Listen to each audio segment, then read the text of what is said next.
no compromise. உங்க சைடுலயும் எங்க சைடுலயும். It's a GT promise. GT Holidays, South India's #1 travel brand. Sivakarthikeyan நடிப்பில் AR Murugadoss இயக்கத்தில் அனிருத் இசையில் மதராசி வெற்றி நடை போடுகிறது. சோஷியல் மீடியாவே தடை பண்ணியிருக்காங்க நேபாள் கவர்மெண்ட்.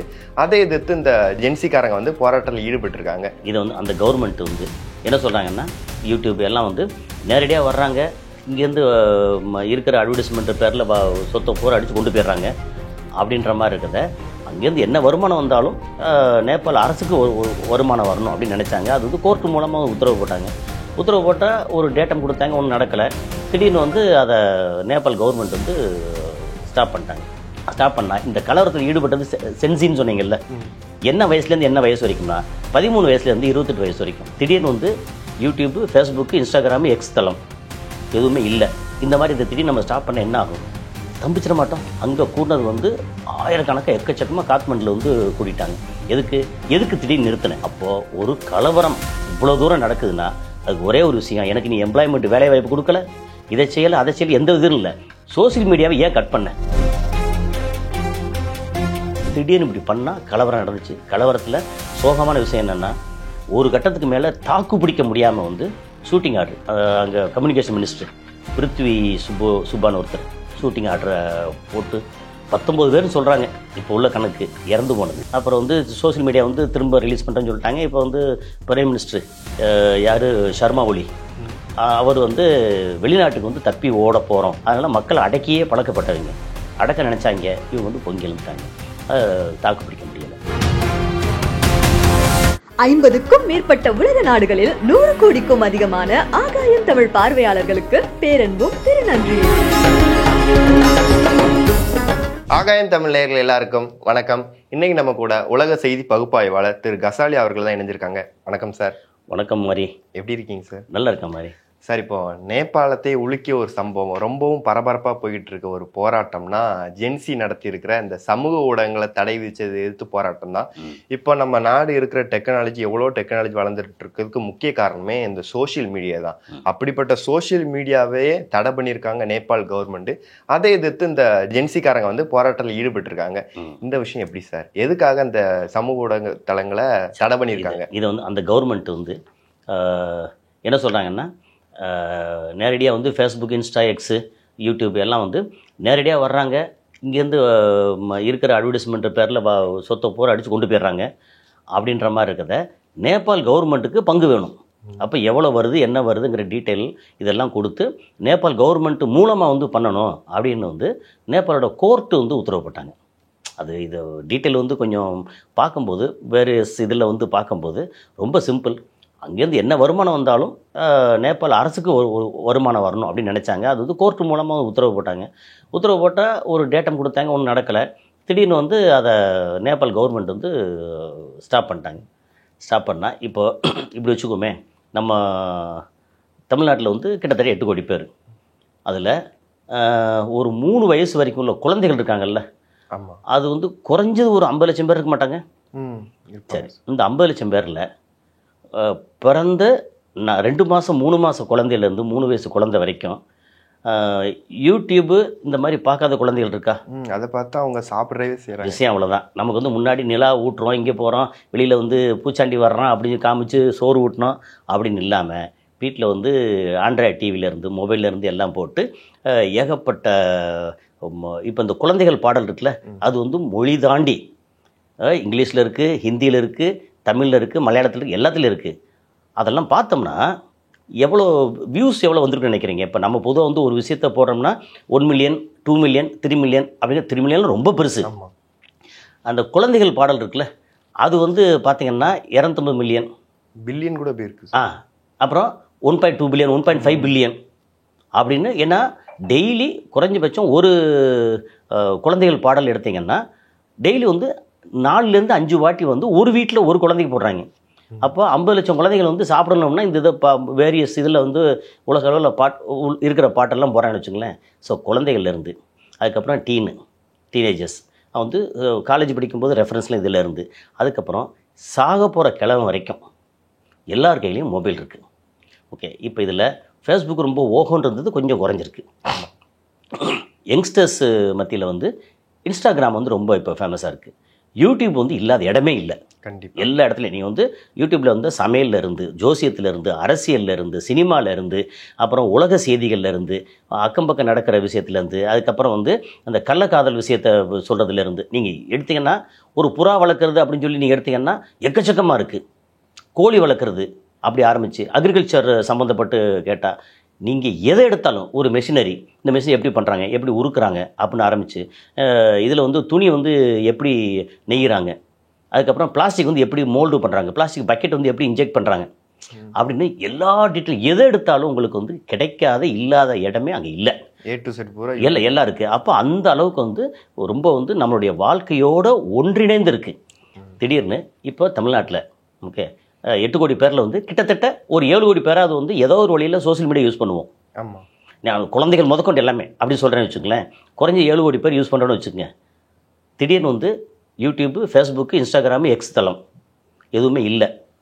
ஒரு மாதத்துக்கு ஸ்டாப் பண்ணிட்டாங்கன்னு வச்சுக்கங்களேன், ஒரு வாரத்துக்கு ஸ்டாப் பண்ணேன்னு வச்சுக்கோங்க, என்ன நடக்கும்? ஒன்றுமே எதுவுமே கம்யூனிகேஷன் பண்ணுவோம், என்ன நடக்குது என்ன நிலவரம் ஒன்றுமே தெரியாது. நமக்கு ஃபோன் பேசுகிறது வந்து வாட்ஸ்அப் காலில் இருந்து, இன்ஸ்டாகிராம் காலில் இருந்து, ஃபேஸ்புக் மெசஞ்சர் கால்லேருந்து கால் பேசிக்கிறோம். அப்புறம் நிறையா பேர் அப்புறம் நல்ல காதலுக்கும் கள்ள காதலுக்கும் இதுதான் வந்து ரொம்ப துணை புரியுது. எல்லா விதத்துலேயும் மக்களுக்கு வந்து ஏதோ ஒரு வகையில் வந்து அவங்களுக்கு ஆறுதல், டைம் பாஸு, ஓகே, வேறு ஏதாவது வந்து சமூக கலவரங்கள் எதுவும் நடக்காமல் அவங்கவுங்க வேலை அவங்கவுங்க பார்க்குறாங்க, ஏதோ வேலைக்கு போகிறாங்க. சிலர் வந்து இதை வந்து வேலைக்கு தன்னோட முன்னேற்றத்துக்கு பயன்படுத்தியிருக்காங்க. சிலர் வந்து இந்த சாரீ விதவிதமான சாரீ இருக்குது அப்படின்னா அதை வந்து டிஸ்பிளே பண்ணி காமிக்கிறாங்க. சிலர் வந்து மேக்கப் எப்படி போடுறோன்னு காமிக்கிறாங்க. சிலர் அக்ரிகல்ச்சர் எப்படி பண்ணுறோம், சிலர் கோழி விற்பனை பண்ணுறாங்க, சிலர் மட்டன் விற்பனை அப்படின்னு சொல்லி. அப்புறம் சாப்பாடு ஐட்டத்தில் வெரைட்டியாக வந்து நான் இங்கே போனேன், இந்த ஹோட்டல் ரெஸ்டாரண்ட் நல்லா இருக்குது இப்படின்னு சொல்லி ஃபுட்டுலேருந்து இல்லைருந்து அத்தனை இது கமர்ஷியல் எக்கச்சக்கமாக இருக்குது. நீங்கள் வந்து யூடியூப்லேயும் இருக்குது, இன்ஸ்டாகிராம்லேயும் இருக்குது, ஃபேஸ்புக்லேயும் இருக்குது, எல்லாத்துலேயும் இருக்குது, எக்ஸ் தளத்தை வரைக்கும் எல்லாமே இருக்குது. ஓகே, இந்த மாதிரி இதை திடீர்னு நம்ம ஸ்டாப் பண்ண என்ன ஆகும்? ஸ்தம்பிச்சிட மாட்டோம். ஆமாம், ஓகே, இதுதான் வந்து அங்கே கவர்மெண்ட்டு அண்டு கோர்ட் கம்பைன் பண்ணி சொல்லி ஸ்டாப் பண்ணாங்க.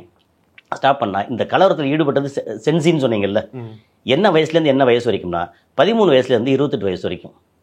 அந்த நாட்டோட, நேபாள் நாட்டோட மக்கள் தொகை எவ்வளோக்குன்னா கிட்டத்தட்ட ஒரு 3 கோடி பேர். அந்த 3 கோடி பேரில் வந்து 25-30 லட்சம் பேர் வந்து வெளிநாட்டில் இருக்காங்க. தமிழ்நாட்டில் மட்டும் வந்து ஒரு 6 லட்சம் பேர் இருக்காங்க நேபாளிஸ். ஆமாம், ஓகே. ஸோ இப்போ அங்கே இருக்கிறது பார்த்தீங்கன்னா ஒரு 2 லட்சம் பேர், 2.25 கோடி பேர் அங்கே இருக்காங்கன்னு வச்சுக்கோங்களேன். அதில் இந்த சென்சி ஆட்கள் இருக்காங்கல்ல, 2000 அது பிறந்து 2020 வரைக்கும் இந்த ரேஞ்சில் பிறந்த பசங்க இருக்காங்கல்ல, அவங்க வந்து எவ்வளோ பேர் இருப்பாங்க? கிட்டத்தட்ட ஒரு 60-70 லட்சம் பேர் இருப்பாங்களா? அங்கே கூட்டினது வந்து ஆயிரக்கணக்காக எக்கச்சக்கமாக காத்மண்டில் வந்து கூட்டிட்டாங்க. எதுக்கு திடீர்னு நிறுத்தினேன்? அப்போது ஒரு கலவரம் இவ்வளோ தூரம் நடக்குதுன்னா அதுக்கு ஒரே ஒரு விஷயம், எனக்கு நீ எம்ப்ளாய்மெண்ட் வேலை வாய்ப்பு கொடுக்கல, இதை செய்யலை அதை செய்யலை, எந்த இதுவும் இல்லை, சோசியல் மீடியாவை ஏன் கட் பண்ண? அப்போ இளைஞர்களுக்கு இங்கே அங்குள்ள மக்களுக்கு என்ன தேவைப்படுது? சோசியல் மீடியா தேவைப்படுது. ஸோ அந்த நாடு வந்து தனிப்பட்ட முறையில் சோசியல் மீடியா வேறு ஏதாவது வந்து டெவலப் பண்ணவும் முடியாது, அடுத்தவனை டிபெண்ட் பண்ணி தான் இருக்கணும். திடீர்னு இப்படி பண்ணால் கலவரம் நடந்துச்சு. கலவரத்தில் சோகமான விஷயம் என்னென்னா, ஒரு கட்டத்துக்கு மேலே தாக்கு பிடிக்க முடியாமல் வந்து ஷூட்டிங் ஆர்டர், அங்கே கம்யூனிகேஷன் மினிஸ்டர் பிருத்வி சுப்பான்னு ஒருத்தர் ஷூட்டிங் ஆர்டரை போட்டு 19 பேர்னு சொல்கிறாங்க இப்போ உள்ள கணக்கு, இறந்து போனது 300-400 பேர் பக்கம் வந்து கூட்டம் வந்து திடீர்னு பேக் அடித்தாங்கன்னு என்ன ஆகும்? 300-400 பேருக்கு மேலே காயம் அடைஞ்சு ரொம்ப மோசமான சூழலில் இருக்குது.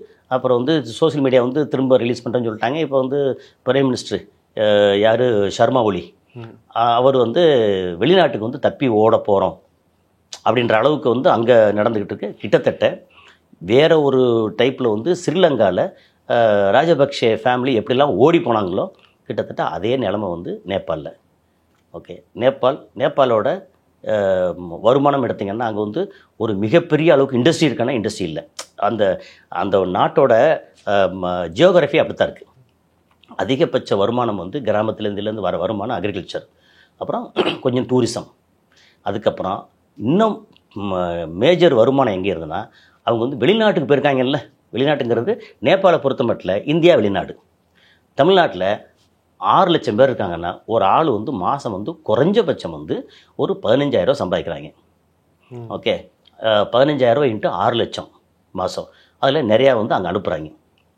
முன்னாடி வந்து அதிகமாக என்ன பார்ப்போம்னா, இப்போ கன்ஸ்ட்ரக்ஷன் வேலை இந்த வேலை எல்லாத்துலையும் நேபாளி இருக்காங்க, ஹோட்டலில் ரெஸ்டாரண்ட்டில் எல்லாம் இருக்காங்கன்னு வச்சுக்கோங்களேன், சர்வீஸ் இண்டஸ்ட்ரியில். முன்னாடி வந்து நைட்டு தெருவில் நடந்து போகிற வாட்ச்மேன் இருப்பாங்கல்ல, நேபாளி அப்படின்னா கூர்க்கா அப்படி தானே தெரியும். அதுக்கு முன்னாடி வந்து ஒரு கவிதை மாதிரி ஒன்று சொல்லியிருப்பாங்க வந்து, அது ஒரு சூப்பர் கவிதை. ஏன்னா நேபாளி அப்படின்னாலே ராத்திரி கூர்க்கா மட்டும்தான். அப்போ வந்து என்ன சொல்லுவாங்கன்னா, நேற்று திருமணம் நடைபெற்ற நேபாள கூர்க்காவிற்கு இன்று முதல் பகல். ஏன்னா கல்யாணம் பண்ணால் முதல் ராத்திரி ஃபர்ஸ்ட் நைட்டுன்னு சொல்லுவாங்க. சரி, அவன் நைட்டு போகிறான், அங்கே வெளியில் கூர்க்கா வேலை பார்க்குறான், அவனுக்கு இது ஃபஸ்ட் டே.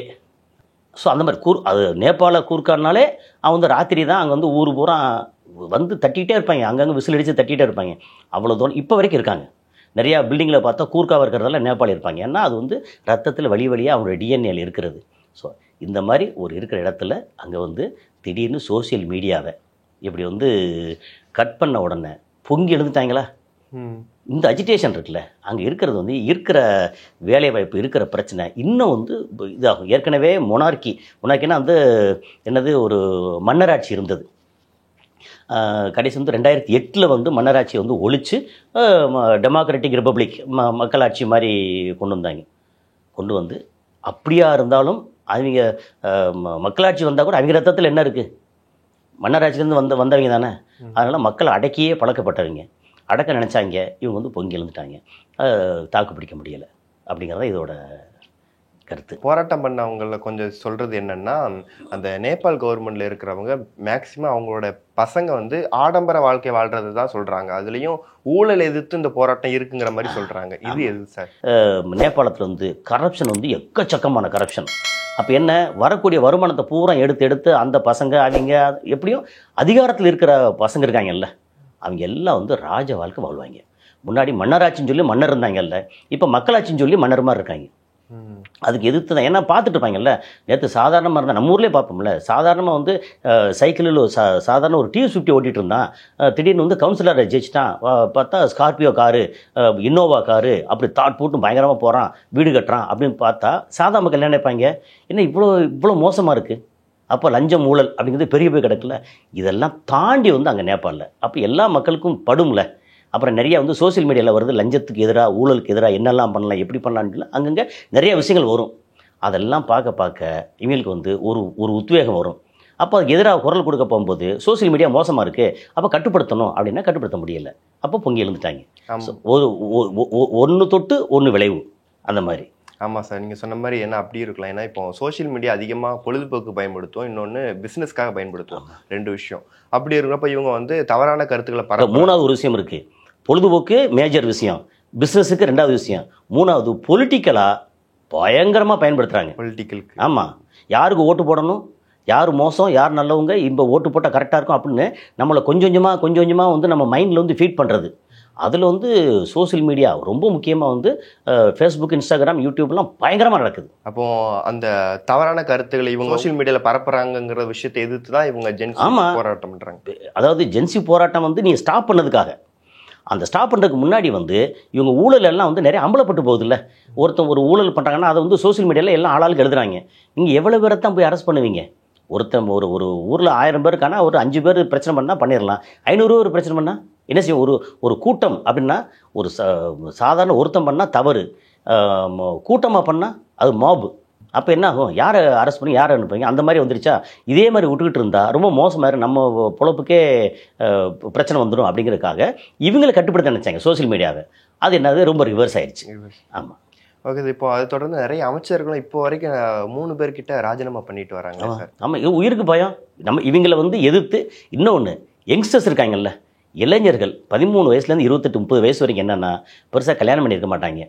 ஓகே, தனிக்கட்டையாக இருப்பாங்க. இந்த இள ரத்தம், சூடான ரத்தம், உலகத்தையே வில்லா வளைக்கணும் அப்படின்னு நினைப்பாங்க. கல்யாணமான ஒன்று நம்ம குடும்பம், நம்மளுடைய சொந்தம், நம்ம குடும்பம், நம்ம மனைவி, மக்கள்னு அப்படி வந்துடுவாங்க. ஒரு 50 வயசு 60 வயசுக்கு மேலே அப்படி போகும்போது அப்போ இருக்கிற காலம் நல்லா இருந்தால் போதும், யார் இக்கட கிட்ட பரவாயில்ல, ராவண ஆண்டால் எனக்கு ஒரு கவலை இல்லைன்னு இருப்பாங்க. இப்போ வந்து சூடான ரத்தம் என்ன வேணாலும் இறங்கி பண்ணுவாங்க. அந்த நேபாளியை வந்து உருத்திரியாமல் உண்டுலேன்னு பண்ணுவாங்க. இப்போ அந்த கலவரம் இருக்குல்ல, இவ்வளோ கலவரம் பண்ணான்னா ஸ்ட்ரெயிட்டாகவே அவங்களா வந்து கலவரம் பண்ணாங்களா, அல்லது இந்த சோசியல் மீடியா சம்மந்தப்பட்ட கம்பெனிகள் இருக்குல்ல அவங்க வந்து ஃபீட் பண்ணி அமௌண்ட் கொடுத்து, ஏன்னா மறைமுகம் எல்லா வேலையும் பார்ப்பாங்க. அவங்களுக்கு பாதிப்பு தானே. அவங்களுக்கு இந்த இப்போது ஃபேஸ்புக் வந்து கிட்டத்தட்ட ஒரு 1,35 லட்சம் பேர் வந்து நேபாளில் ஃபேஸ்புக் யூஸ் பண்ணுறாங்க. 36 லட்சம் பேர் வந்து இன்ஸ்டாகிராம் யூஸ் பண்ணுறாங்க. அப்போது யூடியூப் எவ்வளோ யூஸ் பண்ணுவாங்க? 2 கோடி பேருக்கு மேலே யூஸ் பண்ணுவாங்க. யூடியூப் பார்ப்பாங்க நிறையா. ஆமாம், அது போக எக்ஸ்தலாம் இப்படி எடுத்திங்கன்னா கிட்டத்தட்ட 2 கோடி பேர் வந்து ரெகுலராக பார்க்குறது. அந்த வருமானம் இருக்குல்ல, அது வந்து நேபாள அரசு வந்து கட் பண்ணுது. அப்படின்னு என்ன செய்வாங்க? நீ இப்படி பண்ணுறியா, நான் வந்து இங்கே என்ன பண்ணுறேன் பார் அப்படின்னு சொல்லிட்டு யங்ஸ்டர்ஸ்க்கு வந்து அங்கே ஆள்கிட்ட சொல்லிவிட்டு பணம் கொடுத்தா போதுமே. அதாவது அவன் கூட இருக்கிறவனே வச்சு கொஞ்சம் பணத்தை கொடுத்து இவன் வந்து கவர்மெண்ட் மோசமாக இருக்குது, அவன் பூரா ஆடம்பரமாக இருக்கான்னு சொல்லி சொல்லி சொல்லி எல்லாம் ஏற்றி விட்டு போதை ஏற்றுற மாதிரி தான். போதைன்னா வந்து இந்த போதை வஸ்துக்கள் இல்லை, ரொம்ப ஏற்றி விட்டு எதிராக வந்து கலவரம் பண்ண வைக்கிறது. அப்போது இதுக்கு பின்னாடி வந்து அமெரிக்காவில் இருக்கிற இந்த சோசியல் மீடியா கம்பெனிகள் இருக்குல்ல, அவங்க கையும் இருக்கலாம் அப்படின்னு ஒரு டவுட் இருக்குது. இதுக்கு பின்னாடி அமெரிக்கா. ஆமாம், இப்போ அவனுக்கு வருமானம் போகுதே. எந்த நாட்டில் எங்கே எக்கெடு கட்டாலும் பரவாயில்ல, எனக்கு வருமானம் வரணும் அப்படிங்கிறது தான் கார்பரேட்டோட ஐடியாலஜி. அந்த ஐடியாலஜிக்கு வந்து இப்போ திடீர்னு தமிழ்நாட்டில் வந்து இல்லை இந்தியாவில் இந்த மாதிரி வந்து சோசியல் மீடியா வந்து ரொம்ப கட்டுப்பாடு வேணும் அப்படின்னா சரி ஒரு மாதிரி அட்ஜஸ்ட் பண்ணி வர மாதிரி வந்து கலவரத்தை தூண்டி விட்டுருவாங்க. அவங்க பயங்கரமான ஆட்கள். இன்னொன்று இந்தியாவிலேயே உலக அளவில் எந்த நாட்டில் யாரை வந்து அடுத்து பிரைம் மினிஸ்டர் ஆகணும், யார் வந்து அடுத்து சிஎம் ஆகணும், யார் வந்து உள்துறை அமைச்சர் ஆகணும் அப்படிங்கிற அளவுக்கு வந்து அவங்க தீர்மானிப்பாங்க. நம்மகிட்ட வந்து அதிகமாக விஷயம் வந்துக்கிட்டே இருக்கும். அப்புறம் திடீர்னு பார்த்தா இவர் வந்து உதாரணத்துக்கு வந்து இப்போ பிஜேபி மோடி வந்து சூப்பர் அப்படின்னு சொல்லிட்டே போட்டுருப்பாங்க. அது மட்டும் நம்மளுடைய பேஜில் வந்துக்கிட்டே இருக்கும். சப்போஸ் மோடி இப்போ பிடிக்கல, ராகுல் காந்தி சூப்பர் அப்படின்னா ராகுல் காந்தி தான் சூப்பர்னு அவங்க டிசைட் பண்ணுவாங்க. நம்ம கண்ட்ரோல் கிடையாது. அப்போ நமக்கு வந்து பார்க்கும்போது நம்ம ஃபேஸ்புக் பேஜில் வந்து ஒரு 20 போஸ்ட்டை பார்க்குறோம்னா ஒரு 18 போஸ்ட் வந்து ராகுல் காந்தி சூப்பர்னு வரும். இப்போ இல்லை இதுக்கு முன்னாடி வந்து 15-17 போஸ்ட் வந்து மோடி சூப்பர் அப்படின்னு வரும். இவங்க என்ன தான் வந்து இது வந்து நம்ம ஐடி இதை வச்சு டீம் வச்சு பண்ணால் கூட அவங்க அலோவ் பண்ணணும் இல்லை, அவங்க டிசைட் பண்ணுவாங்க. இது எப்படின்னா மூளைச்சலவை பண்ணுறது. இந்த மூளைச்சலவை எதிர்காலத்தில் வந்து அவங்க தான் டிசைட் பண்ணுவாங்க. இந்தியா வந்து யார் ஆளணும், இங்கே வந்து சவுதி அரேபியா ஈரான் இதெல்லாம் மன்னராட்சி அண்டு இந்த ஆட்சி, அதனால் அது பிரச்சனை இல்லை. யூரோப்பில் யார் ஆள்றது, அப்புறம் சைனா ரஷ்யா வந்து அவங்க மீறி ஒன்றும் பண்ண முடியாது. மெயினாக வந்து இந்தியா, அது வந்து யார் எதிர்காலத்தில் யார் ஆளணும், ஆட்சி பண்ணணும், அவங்களுக்கு இணக்கமாக இருக்கணும் அப்படிங்கிறத அவங்க முடிவு பண்ணுவாங்க. இணக்கமான வெறுமனே சோசியல் மீடியா மட்டும் இல்லை, பெட்ரோலியம் ப்ராடக்ட் வாங்குறதுலேருந்து ஆயுதம் வாங்குறதுலேருந்து எல்லாமே அவங்களுடைய நன்மை என்ன உண்டு அதுக்கேற்ற மாதிரி டிசைட் பண்ணுவாங்க. அந்த டெசிஷன் வந்து சோசியல் மீடியா மூலமாக அவங்க பண்ணுவாங்க. அதே இது வந்து இங்கே சைனாவில் பார்த்தீங்கன்னா அவங்க சொந்த சோசியல் மீடியா இருக்குது, கூகுள் கிடையாது, சொந்த சோசியல் மீடியா. அதனால் சைனா வந்து யாரும் ஒன்றும் பண்ண முடியாது, அவன் இண்டிபெண்ட். அதனால் அப்படி ஒரு விஷயம். சோசியல் மீடியா இவ்வளோ தூரம் வந்து பயங்கரமாக பரபரப்பாச்சுன்னா அவங்க கை இருக்குது. இங்கே வந்து கலவரம் பண்ணுறாங்க, திரும்ப அலோவ் பண்ணால் கூட டேமேஜ் தானே. இவங்க பேர் கெட்டு போச்சு. மினிஸ்டர்ஸ் நிறையா வந்து ரிசைன் பண்ணுறாங்க. பிரைம் மினிஸ்டர் வந்து நாட்டை விட்டு தப்பி ஓடுறதுக்கு ரெடி ஆகிட்டார். தப்பி ஓடிட்டார் என்னன்னு தெரில கரெக்டாக. இன்னும் வந்து ஓடி போகிறதா ஒரு தகவல் இருந்தது. அதனால் என்ன நடக்க போகுது என்னன்னு தெரியாது. இது கொஞ்சம் அமைதி ஆனால் கூட உள்ளுக்குள்ளே திரும்ப துண்டி விடுவாங்க. அது நடக்கத்தான் செய்யும். ஓகே சார், இப்போ இந்த மிகப்பெரிய போராட்டம் நடந்திருக்கு. இந்த போராட்டத்தோட எதிரொலியே இப்போ வந்து இதை ஸ்டாப் பண்ணிட்டாங்க. இருந்தாலும் நிறைய அமைச்சர்கள் ராஜினாமா பண்ணிட்டு இருக்காங்க. அந்த ஆட்சி கவர்மெண்ட்டுக்கு எந்த விதமான தாக்கத்தை ஏற்படுத்தும்? ஏன்னா மெஜாரிட்டி போராட்டம் நடத்துறவங்க எல்லாருமே ஜென்சிக்காரங்க தான். அப்படி இருக்கப்போ டீனேஜ்காரங்க இருப்போம், இதோட தாக்கம் எந்த அளவுக்கு இருக்கும்? அந்த கவர்மெண்ட் பெரிய தாக்கம்லாம் இருக்காது. அதாவது வீட்டில் செத்துப்போன வீட்டில் அந்த அக்கம் பக்கம் உள்ள வந்து அவங்க வந்து வருத்தப்படுவாங்களே ஒழிய ஓட்டு போகிறது 13 வயசு ஓட்டு போட முடியுமா? இல்லை, அதுக்கப்புறம் ஒரு 18 வயசு தான். அப்படிங்கும்போது 13லேருந்து 18 வயசு வரைக்கும் இருக்காங்களா, அதே ஒரு பெரிய மக்கள். அதனால் ஓட்டு போட்டு இந்த வர்ற விஷயத்தில் வந்து பெருசால ஒன்றும் வராது. ஆனால் இந்த அரசுக்கு எதிராக வந்து எல்லா மக்கள்கிட்டையும் வந்து தாக்கம் வரும். இந்த மாதிரி வந்து ஒரு ஷூட்டிங் ஆர்டர் கொடுக்குற அளவுக்கு ஆகிப்போச்சு. முன்னாடி சைனாவில் வந்து டியான்மென் ஸ்கொயரில் வந்து 5000 மாணவர்களை கொண்டாங்க. அந்த ஒரு தாக்கம் இருந்துச்சு. இதுக்கு முன்னாடி வந்து பிரிட்டிஷ் ஆட்சியில் வந்து இதில் வந்து நம்ம ஜெனரல் டயர் பஞ்சாபில் சுட்டாங்க. இதெல்லாம் வந்து வரலாறு இல்லையா? அது மாதிரி இந்த யங்ஸ்டர்ஸ் மேலே, சென்சி மக்கள் மேலே ஷூட்டிங் ஆர்டர் கொடுத்தான் அப்படின்றது வந்து ஒரு மிகப்பெரிய கரை. இதனால் இந்த ஆட்சிக்கு வந்து எப்போவுமே இழுக்குத்தான். அப்போ எதிர்கட்சியாக இருக்கிறவங்க அவங்கெல்லாம் வந்து அடுத்த கட்டத்துக்கு மேலே வருவாங்க. வந்தால் கூட அவங்க நல்லாட்சி கொடுப்பாங்க அப்படிலாம் கிடையாது. அவன் வந்து நல்லா ஜாலியாக இருக்கிறதுக்கும் அவன் வந்து கரப்ஷனுக்கும் வழிவகுப்பாங்க. அவ்வளோதான். யாரும் நல்லாட்சியெலாம் அப்படிலாம் ஈஸியாக கொடுத்துட முடியாது. இப்போ அந்த போராட்டம் இந்தியாவில் எதுவும் தாக்கத்தை ஏற்படுத்துமா? இப்போ இது இந்தியாவுக்கு வந்து தாக்கத்தை ஏற்படுறதுக்கு வழியில் ஏற்படுத்தாதுங்க. ஏன்னா நம்மளோட தேவைகள் நம்ம வந்து திடீர்னு இதெல்லாம் வந்து நிறுத்த போகிறதில்ல. அது போக தமிழ்நாட்டை எடுத்துக்கலாம், சவுத் இந்தியா எடுத்துக்கலாம், பசி பட்டினி வந்து ரொம்ப ரொம்ப குறைவுங்க. ஆமா. ஓகே, நீங்கள் நார்த் இந்தியா எடுத்தீங்கன்னா நீங்கள் பீகார், ஒரிசா, யூபியில் வந்து பசி பட்டினி ஒருவேளை உணவு நிறையா இருக்குது. அந்த மக்கள் நிறையா வந்து புலம்பெயர்ந்து வந்து வேலை பார்க்குறாங்க. அதனால் இப்போ ஒருத்தர் வேலை பார்த்தாங்க போனால் அந்த மொத்த குடும்பமும் அங்கே சாப்பிடுது. அதனால் ஓவராலாக வந்து ஒரு மாதிரி பேலன்ஸாக போகுது. என்னைக்கு வந்து எந்த நாட்டில் வந்து ஒரு பசி பட்டினி இல்லையோ அங்கே வந்து போராட்டம் வராது. ஆனால் இந்த இளைஞர்கள் போராட்டம் இருக்குல்ல, நம்ம ஊரில் ஜல்லிக்கட்டு போராட்டம் தானாக சேர்ந்து ஒரு பயங்கரமான ஒரு இயக்கமாக வந்துச்சு. அவ்வளோதான். அதுக்கப்புறம் எந்த ஒரு போராட்டம் வரல. ஜல்லிக்கட்டு போராட்டம் அரசுக்கு எதிராக வரல, இந்த ஒரு அமைப்புக்கு எதிராக வந்தது. பீட்டா கிட்ட அந்த அமைப்புக்கு எதிராக வந்தது. ஆனால் அதெல்லாம் வந்து பெரிய விஷயம் நமக்கு வரவே வராதுங்க. நமக்கு நல்ல வேலைவாய்ப்பு இருக்குது, நல்ல சாப்பாடு இருக்குது, அப்புறம் வாழ்க்கை வந்து நல்லா தான் இருக்குது. நார்த் இந்தியா சொல்ல, சவுத் இந்தியா மொத்தத்துக்கு நல்லா தான் இருக்குது. ஆனால் நமக்கு வந்து போராட்டம் வராது. என்றைக்கு வந்து பசி இல்லை, நம்ம குடும்பம், நம்ம வாழ்க்கை, நமக்கு வந்து வேலை இருக்குது, வருமானம் இருக்குது, நல்லா இருக்கும் அப்படின்னா வந்து போராட்டம் வராதுங்க. ஓகே சார், இப்போ இந்த போராட்டத்தோட நிரந்தர தீர்வு தான் என்ன? இப்போ ஆல்மோஸ்ட் போராட்டம் அவங்க நீக்கிட்டாங்க, இதுக்கப்புறம் நிரந்தர தீர்வுன்னா என்னன்னு ட்ரை பண்ணுவாங்க. நிரந்தர தீர்வுன்னு என்ன, எல்லாம் முடிச்சுட்டு ஓகே அப்படி சமாதானப்படுத்தி போங்க, நீங்கள் வேலையை பாருங்கள், அப்படி செத்தவங்களுக்கு வந்து ஏதாவது இழப்பீடு கொடுத்து ஏதாவது பண்ணால் முடிச்சிருவாங்க. அதனால் பெரிய அளவுக்கெல்லாம் வந்து இன்னும் இது போராட்டம் வந்து இன்னும் கண்டினியூ ஆகுமா அப்படிலாம் இல்லை. அது ட்ரை பண்ணி பார்த்தாங்க, முடியலை, ஓகே ஷூட்டிங் ஆர்டர் கொடுத்தாங்க. இது என்ன இண்டிகேட் பண்ணணும்னா, இனிமேல் போராட்டம் வந்தீங்கன்னா நான் ஷூட்டிங் ஆர்டர் கொடுக்கும் தயங்க மாட்டோம் அப்படின்னு மக்கள் நோக்கி சொல்கிற விஷயம். மக்கள் வந்து நீ ஏதாவது நிறுத்தின அப்படின்னா நான் திரும்ப போராட்டம் பண்ணுவோம் அப்படின்னு சொல்லி மாறி மாறி சொல்லக்கூடிய விஷயம் தான். அதனால் இதுக்கு வந்து நிரந்தர தீர்வுலாம் எப்போவுமே வராது. நாளைக்கு வந்து வேற ஒரு விஷயத்துக்காக வந்து கவர்மெண்ட் மக்களுக்கு அகேன்ஸ்டாக இருந்தால் மக்கள் போராட்டம் பண்ணுவாங்க. நாளைக்கு இந்தியா வந்து பெரிய அளவுக்கு அஜிடேஷன் பண்ணுறாங்க தான் அமெரிக்கா நினச்சா முடியுங்க. தமிழ்நாடு இந்தியா வச்சுங்க, இந்தியா ஒரு பக்கம் டோட்டல், தமிழ்நாட்டில் 8 கோடி பேரும் நாளைக்கு வந்து பெரிய தெருவில் இறங்கி போராட்டம் பண்ணி பெருசாக பண்ணி அஜிடேட் பண்ணணும்னு வச்சுங்களேன். அவன் வந்து மொத்தம் இருக்கிற சோசியல் மீடியா அவன் வந்து ஒரு வாரம் ஸ்டாப் பண்ணான்னு வச்சுங்க, அவ்வளோதான், பித்து பிடிச்சிருவான். அவ்வளோதான். நினச்சா அமெரிக்கா நினச்சா இந்தியா வந்து அப்படி பண்ண முடியும். அப்படி வந்து நம்மளை மயக்கி வச்சுருக்காங்க. இப்போ சமூக வலைதளங்கள் எந்த அளவுக்கு முக்கியமோ அதை தடை பண்ணால் எந்த அளவுக்கு அதோட இம்பாக்ட் இருக்குங்கிறது இந்த போராட்டம் நிரூபிச்சிருக்கு. நிறைய விஷயங்கள் ஷேர் பண்ணீங்க. தேங்க்யூ. No compromise. உங்க சைடுலயும் எங்க சைடுலயும். It's a GT promise. GT Holidays, South India's #1 travel brand. Sivakarthikeyan நடிப்பில் AR முருகதாஸ் இயக்கத்தில் அனிருத் இசையில் மதராசி வெற்றி நடை போடுகிறது.